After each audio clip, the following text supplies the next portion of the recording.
আমাদের দেশে আমরা যেটা করি, বাইরে থেকে যখন ফিরে আসি তখন হুট করে অনুমতি না নিয়ে ঘরে ঢুকে যাই। এতে করে অনেক সমস্যার মধ্যে ঘরে অবস্থানকারী মানুষরা পড়ে। এজন্য আমাদেরকে যেটা করা উচিত সেটা হচ্ছে, আপনি যখন ঘরে প্রবেশ করবেন তখন আপনার উচিত যে ঘরে অবস্থানকারী মানুষকে পূর্বে অভিহিত করা যে আপনি ঘরে প্রবেশ করতেছেন বা আপনি আসতেছেন।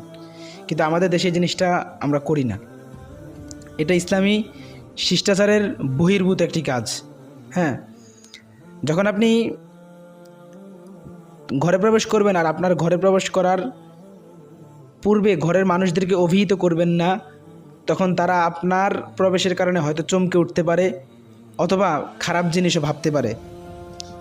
অনেক সময় আপনি অবিশ্বাস্য হয়ে উঠতে পারেন অথবা তারা ভাবতে পারে যে আপনি তাদের দোষ ত্রুটি খুঁজতেছেন। এরকম হযরত আব্দুল্লাহ ইবনে মাসউদ রাদিয়াল্লাহু আনহুর ছেলে বলেন,